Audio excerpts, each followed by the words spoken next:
All right, if everyone can go around and introduce themselves. You, man. Hi, I'm Michelle Rivera with House Love Promotions. Hi, I'm DJ Big Logan of Jersey Soul and Aqua Soul Recordings. DJ Macho Man from SoulfulVibes.com.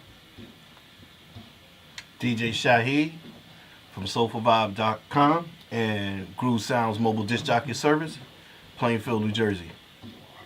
DJ T. Simmons from SoulfulVibe.com, Creative Sound. DJ Paul Austin, SoulfulVibe.com, Inspired Music Show. Mixman Cal, House Love Promotions, and SoulfulVibe.com. DJ Malik from North, SoulfulVibe.com. And, of course, me, DJ Rick Shiver, Administrator, CEO of SoulfulVibe.com, JerseyDJs.com, Pre-Party Radio I played on. What else I played on? Got Bass Radio. Got Bass Radio. Face the Bass. Face the Bass. Deep Dimensions. Bentleys.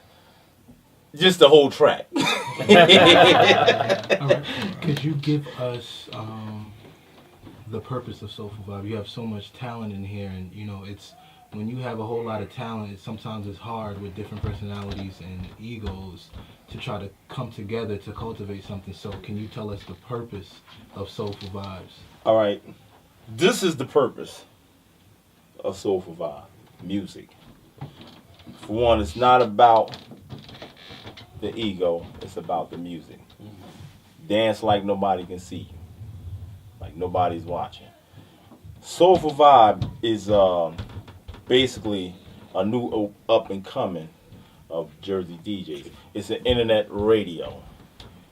What it does is that it's bringing you the house music in all shapes, fashions, forms, however way we get it to you. Soulful Vibe is about unity.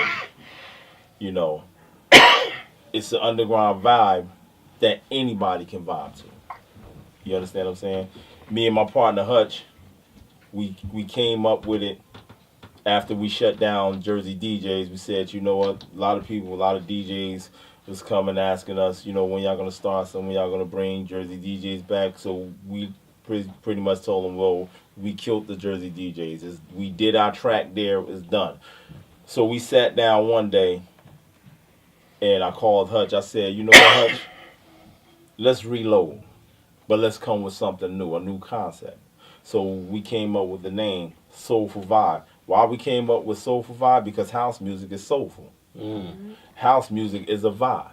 That's right. House music is a nation. House music, unity, and is one. You know? And it's non-violent. That's So right. it's feel good. It's a feeling for you. It's a feeling for others. House music is Soulful Vibe is where you can let yourself free. You understand what I'm saying? Soulful Vibe can also allow the DJs to just break out new music, which he's good for.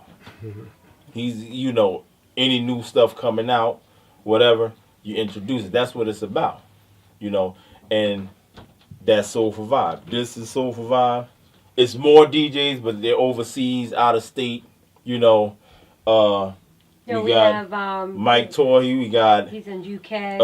DJ Casanova in Tennessee. We got DJ G Flex in Virginia. We got DJ Big E in Connecticut. You know, and it's more to come. DJ Scoop is not here. Well, you met Hutch. Hutch is gone. You know, and it's more DJs to come.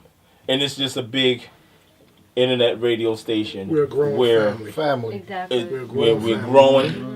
It's a place where if DJs don't have a place to play because everything is so cluttered, you can come and play on Soulful Vibe. You can do a 2-hour show. You can have a name of your show. DJ Will G. I don't want to forget Will G. He's not here, but you know, That's my man. Part of Soulful Vibe. You know.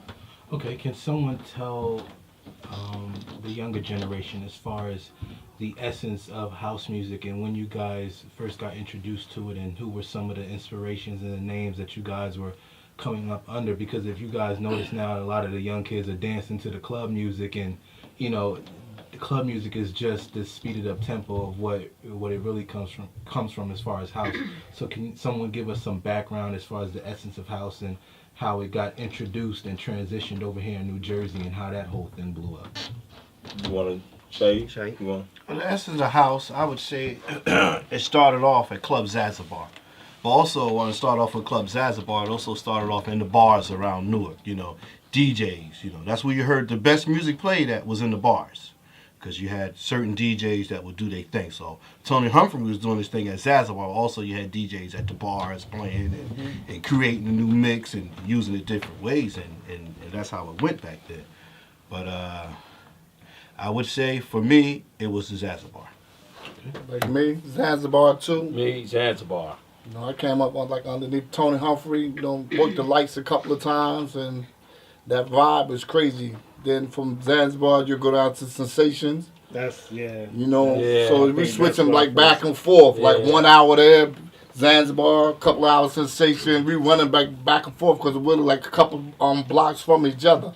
You know, and like we had the Mirage, you know, Club 88, like you said, like most of all the, like really house DJs. Like That's what inspired Yeah, me. but From the bar. You From the can't bar. you can't forget People Choice. Yeah. You can't forget Yeah. Vanity. Yeah. Mark You Ford know, Disco. all the You, small you can't places. forget Yeah. 16th Yeah, Avenue. all of them, Yeah. yeah. You know, you can't forget all All the of places them. because Lot that's of where the real DJs party out was there. going on there. Yeah, I did a party back in 2004 to 2007 at Club Armory. This was a bar, but the bar had a club environment. It had a big sound system. The guy that put the system in there, DJ Shorty, Systems by Shorty. He's worldwide known. Clubs over in Europe, clubs over in Canada. He designs music. He designs crossovers, DJ club network things. That's what he do. He been around. Wow, he's been around doing that since I would say early '90s. And with that being said, a lot of my motivation, I went over to New York. I did the Paradise Garage thing. I used to go on Fridays because I always wanted to hear something different. Even though our music over here with Tony Humphries, Hippie Terralis, and a lot of these DJs around here really was there for me. But the effect that I got out of the Paradise Garage, it was like it wasn't only a party. It was like an adventure. When you go up the ramp, the Paradise Garage, you have the runway lights meet you up there, and you see the symbol. You hear you feel the music outside the club before you even go in there. You had to go in with a member, so it was one of them exclusive type of clubs. So you wanted to be there. Everybody wants something they can't have. When you go to a party, if you can't get in that party, that's a party you don't know why, but that's the party you want because it's so hard to get in. You had to be in with a member. Once you get in with a member, you go inside. The music was like it just took you over. And it was a 12 o'clock at night or a.m. to 12 o'clock in the afternoon. That's the kind of No. party it was. So it was and it was a musical journey. So it wasn't like the DJ told a story. You go in there, you hear all sorts of music, and you think you want to remember a song before it's all over. You forgot it because he plays so much other new stuff. So that's why I kind of like, with my style, I like to be cutting edge. I like to play. I like to introduce music. And that's where I kind of like got my original motivation from. It came over to the Zanzibar, which came over to a lot of the places where I played the Armory. I did the party over there. And for the most part, I did one of the first Winter Music Conference parties over there. I said, we needed to have something like that before we go to Miami. We got so much talent. Kenny Bobby and all those guys over here. So why can't we do nothing that's dynamic as they doing over there in Miami? Why we got to go way to Miami to have that done? So I wanted to have that idea. So I had Casio perform, Dawn Tolman. I had several artists perform that night. And these are people that's going over to the conference. DJ Jihad, Muhammad, Stacey Mallory, myself, a few other DJs. My uncle Tony Vaughn, he played on BLS back in the mid-90s. He played there, and we did this party where we had Ruben Toro before he got started. And we had a lot of these other DJs before they got started was coming over to see what was going on. And this party was so huge, I was like, I wish I could have followed it, but the place really couldn't hold the crowd that I really wanted there, and it was kind of like that place was a nice place, but it was kind of going on the down end. The environment was changing around there. People are building residential homes.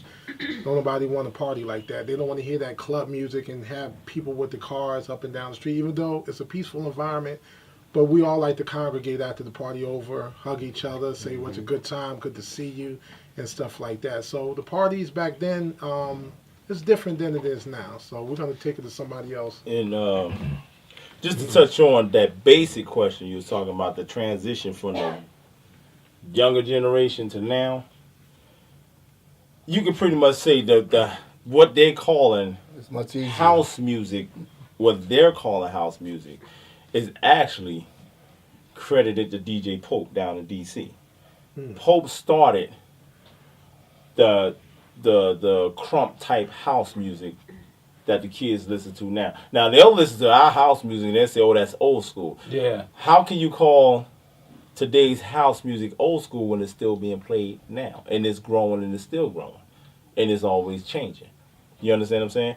Like what he did down in D.C. is he took bits and pieces of a child record or Mr. Postman, remember that record? Mm-hmm. And put a beat to it. You actually took a Soul Sonic Force beat. You understand what I'm saying? Which was the Zulu Nation, and put a dap to it, and you called it crump house music down in the South. That's what the young Or kids Baltimore. like. Or Baltimore vibe. Yeah. Well, that was DJ Pope. Pope started Yeah. that down there. So that music that they listen to, it's a form of house music. I won't count it out. It's what works for them. You know, that's where the differences clash at, because they really don't understand the difference between house music, crump music, R&B classics, You got a lot of house You music know, in Chicago. club Yeah. classics. It's a difference between club music and house music. Club music was you had groups Chic, couple other groups out there. They play them in the Yeah, clubs. I call that classic soul, Yeah, but that's what they was playing back then. That was the Club Larry Levan's Yeah, era. that was in You the understand what I'm clubs, saying? yeah. Now that was the breakup of the difference. See, it was That was broke all down. disco. That It was disco. all disco. Disco, yeah. Actually, they called it club, but it was all disco. Studio 54. You know, Studio Yeah. 54, where you had to know somebody to get in there. If you was a no name, you was just standing outside in line. Yeah, like You wasn't Studio getting in there. 54, 54. You know, Yeah. but That's the excitement. See, that's what we miss. yeah, They got Yeah, clubs. basically. That, if you had these young guys out and want to hear, they want to go to a place, a party. If they had to get picked, they wouldn't act. I don't think they would act the act way up. they would, because they will never get a chance to experience that again. No. So if you had an opportunity to have a party, and you had to get picked to come in, everybody want to come in. You know you had to be on your P's and Q's to get in that spot. Exactly. yeah. You act like a And see, fool. they don't have agree. that. I They agree. have Now, they have the That's what we privilege. missing. I agree. That's what That's you call what we're missing. discipline. Yeah. They have the privilege They don't of have having that money It's a and going privilege in. to play this good music for you to hear it. It's also a privilege for you to act like a responsible Yeah, individual exactly. to appreciate that and have Yeah, everybody yeah. enjoy the night. Have a good Because time. don't nobody want you to kill their party, and that will kill a party. Yeah. Exactly. So right now people are afraid, and getting to speed it up a little bit. This internet stuff is safe music. People can click into their homes. They can hear this kind of music while they're cleaning up. Exactly. They can be 1,000 miles away overseas, and they can hear this music. They hear their favorite DJs. They come in and they are so happy. They can present a party. You can have a party, and they can have. Oh, they get a phone call. They played your music. They playing your music in the background. We're partying to your music, and they hit you. They may hit you up on yourself. They may hit you up on your instant message. Not even being in the chat. You never know who's listening to your music. That's right. That's right. Exactly. But you're presenting it, and people look forward to that. Cookout, whatever, anywhere. Anywhere, Yeah. anywhere. They Everybody turn got a this- they turn computer and it a up. laptop now. And that's where it's That's at. where it's at. That's where That's we where at. it's at. Also, can you, piggybacking off of that, can you speak about the transition of you guys going from vinyl to now Serato? Because a lot of people don't understand that transition and when that all happened and how did it happen, and the fact that, you know, did the Serato kill the actual art of it? Can you guys speak to? No, you know what it was? It was the purpose of that was somebody got practical and said, look, I don't want to carry 20 crates of records no more. Or I don't want to carry 50 crates of records to a party. This was the whole purpose of switching from vinyl to hard drive. Now, me, I did not want to leave vinyl alone. Nah, I mean, I've been spinning vinyl down in my whole life. I did not want to make that transition over to vinyl.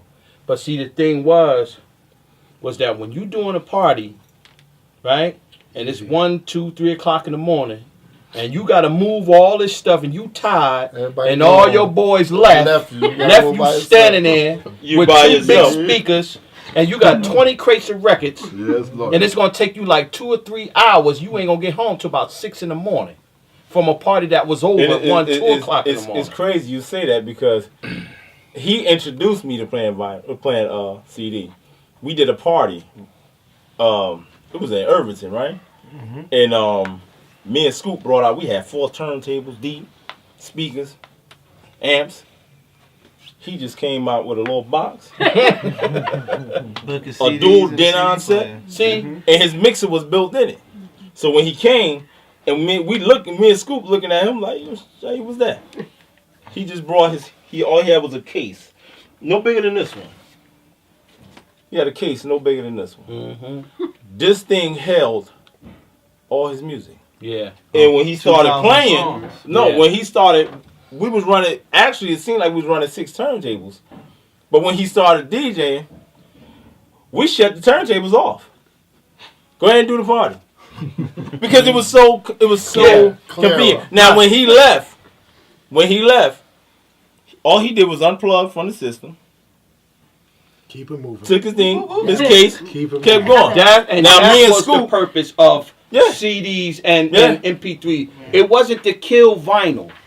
It was just an alternative. it was an That's it. alternative to make it more easier for Right. the DJ. But the only downfall I can say now is that the DJs that been doing it for 30 years plus right.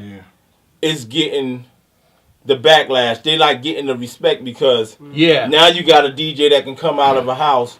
He only been playing for 2 years. 2 All he seconds. did was 2 seconds. All he did was buy a Serato system, a laptop, Put 2 Right. pitch records together at the two same two RPM turntables, same RPMs, and run them. and run 'em. mixing But now you know he's what? mixing. But- like my son come in here and do it. and do it on this. You still have to work this because this has a vinyl touch. This is still, don't get me wrong, this is still vinyl, but it's vinyl on a CD form. Now Serato is not vinyl. It's programs running into a vinyl, and you playing on it. Easy. You know what I mean? And it's more easier. So it's more simple for anybody to do. I mean, it's convenient. You still have to mix. You still have to play on it. Yeah, but you it's still have more to have your convenient ear. and invent DJs overnight. I want to add. With that being said, it is so simple for an average guy to learn how to be a DJ. And There you go. It's thousands and thousands. I think it's an identity issue now. The identity is, who are you? Okay, so you can play music, you got the machine, you can mix these songs together, but do you tell a story? See, I believe a DJ always tells a story. Somebody that's Right. a true DJ. And the difference between a true DJ and somebody that's have all the latest equipment, you don't know history. You got to do your homework when you're a DJ. That means that in order to catch people and say, he's different. I heard 4 people play, but he plays, he touches the way he accents and touches the way I'm feeling because I like his selection of music. With that being said, you have to do somewhat homework. You got to search for stuff from way before your time, incorporate it with some of the stuff that's now, because a lot of stuff you tend to forget. I get so much music that I play something one week and I may not have played it for I don't know how long, and a lot of people still don't know. And then when they finally start becoming big, I didn't have the song for 3 months. But I try to break music. I try to play music and break music, and this way when people will hear it, but in order to break music, everybody have to have the music. People, the DJs, some DJs, so-called, sit on their pedestal and don't want to share none of the music. Don't want to let you play this stuff. It's a great song, but you got to wait to hear. I'm not going to even mention names. A certain DJ play it. But in order for that song and that artist to get paid, if all us DJs were playing that song, even though it's great, they're playing that song, guess who gets paid more? The artist. But it's an exclusive. That's why the artists don't make the money that they make now. And I see it. I've been producing now, I believe, for about, I would say 8 to 10 years now. And I see a whole nother side from being a DJ to a producer.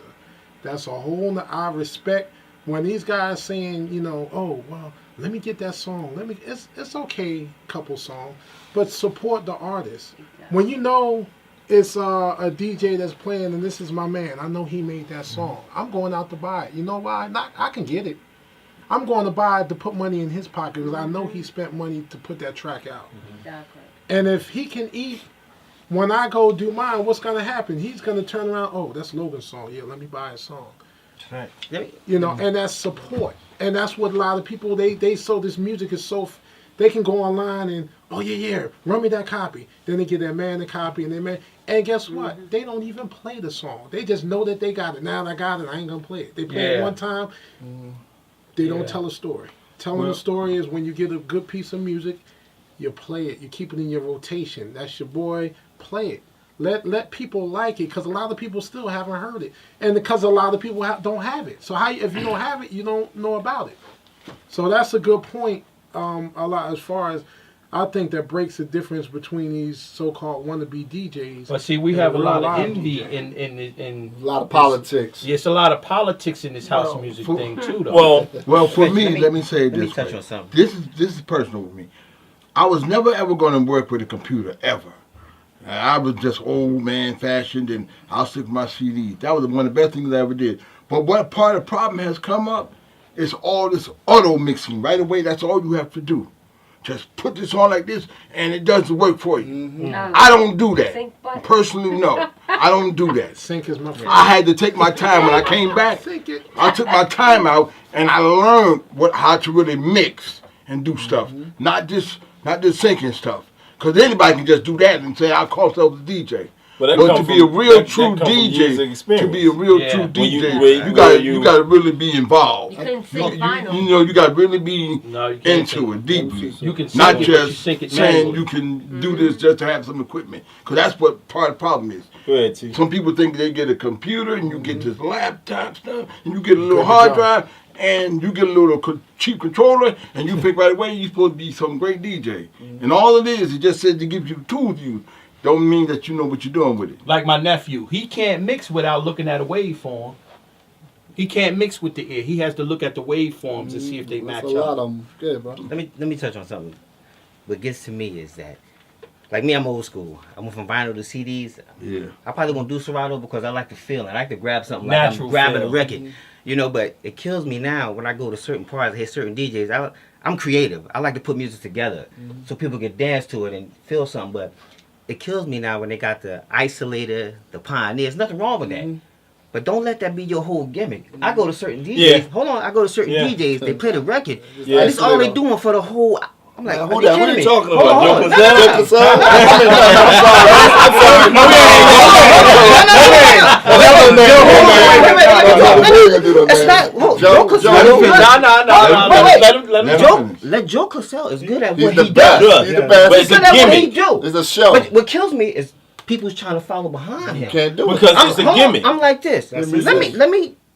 I want to hear you be creative. Yeah. I want to hear you run 2 records Yeah. at a time. Me, I'm coming from 3. I run Yeah. 3 That's and sound right. like 1. 3, 4, That's just yeah. me. I put stuff together. Yeah. I get pleasure when I see people dancing to my creation. That's right. You know, people can dance to a hot record because the record is hot. Hot. But then you work an ice. I'm like, come on, Yeah. you're really not really impressing me. Yeah. What you running behind that? You Yeah. know, run something, do You something. got to say one thing. That's just me. He made an impression on people because they wouldn't do it if they didn't like what he Yeah, was that's doing. what I'm saying, though. That's why Exactly. we He made knocked that. He Exactly. made an Knocked that. impression, but like he just said, like T just said, don't make that your own. And then know Don't when make it It's a over- skill. Don't make it it's overkill. knowing when like music is a feeling. Right.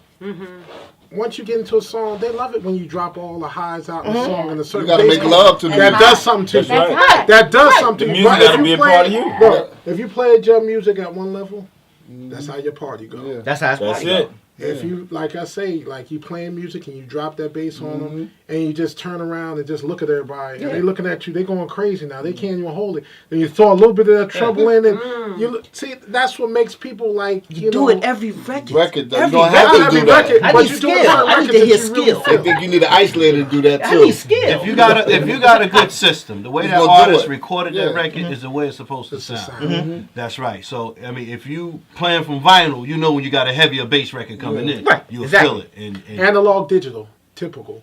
Analog and that is gonna feel have that more of a feel is depth, great. more of a depth analog because your wave. Digital cuts off, so it's gonna get a certain part, and you won't feel that deepness because the digital Right. it's a wave that's squared off. That Right. means that it's not gonna hear that real low bottom. That's the difference between the analog system. That's the difference between records Records and the difference and between CD. MP3s. Let me Yeah. touch on 1 second. A real DJ play on anything, Yep. from turntables, CD players, Serato, anything. Cassette Why we- deck. See, Wow. let me. That's what a real DJ. Yeah, that's right. No, I'm just saying anything. no. We just not gonna say Right. Serato. Hold on. The reason why I use Serato because me, I do a lot of wettings. You know, Well, I we do know a lot. how you I rock. gotta have every- We already know you Listen, DJ. I do a lot of wettings, so I like to get in there, and get out. Yeah, okay, we You know know what I'm that. saying? Right. So But we know 9 you times gotta out do of 10, when I turntables, break though. down my job. equipment, I'm leaving out before the people at the party leaving out. And see, we know you know how It's to a play job. music. It's a job he's getting paid for, and he's playing what they want to hear. Exactly. So why make it hard for yourself? Now, That's if you're true. doing Let me a party, ask you guys this it's question. The youth see this and they're like, oh yeah, they talking all that, but yeah, well, what have they done and who are they? So I want you guys to take this time individually to talk about any first. Well, you were the first to do this, because it's important that you guys plant your flag, or speak about some of your notable accomplishments. Like, well, yeah, I played Zanzibar, so that's what I know what I'm talking about. I played with DJ such as because so I know what a real DJ is. You have to show people the options so because they're automatically like, yeah, it's just a bunch of guys there, they just talking, they just bitter. But you have to show them, the history, and then when they Google it or they go ask their uncle or their fathers or their mothers that may know or heard about y'all, then they're like, oh well, yeah, well maybe he was right. Yeah, let me not, say something before I don't know my history. So starting with you could talk about any first or any memorable moments that anybody can't just get up and do. Like everybody can't say they played Zanzibar Sensations or Paradise Garage, all these different places. Everybody can't say that they did that. So that's what I want you guys to speak to. Speak to those moments in your careers that that you feel proud about. Actually, I played when my uncle was playing on BLS, Tony Vaughn. I was able to a few times play on the radio station live when we had records. And we used to go in there around midnight to 2. You have a selection of music, and I'll go in there with him, and I'll do some of the sets with him. While he take a little break, I'll play some music, and this is live on the radio. So if the record skip, everybody in the cars heard that. So we get down and we play the live, live on the radio station. I played at Club 88 once or twice. I played at Mirage once or twice. I didn't have a residency at a lot of places. There's a lot of DJs. And I didn't get a chance to get my I'm a residency at Club Armory for 4 years. I had a residency I played at Club Elevations at a number of times. So I played at different places. I wasn't a resident DJ. I played at different places, and I had a couple of residencies at a couple of places. But I went to all the clubs. I grew up in that area. So I more so was learning the DJ circuit back in the late 70s. I learned, and I was around people who were pretty much so like the Tony Humphreys and stuff like that. I was around those guys. They taught me certain things. So everybody's not fortunate enough to land a residency. Yeah. But I did play around, and my name did get around. So where if you mention my name to the average DJ, I would probably say, being that I produce music also, I would probably say 6 out of 10 people have heard me or heard some music that I produced or heard me play somewhere. You know, so I can't say that I had the Zanzibar. I played this place. I played at different. I was around. I played at different locations. I played at Boston, Chicago, different places.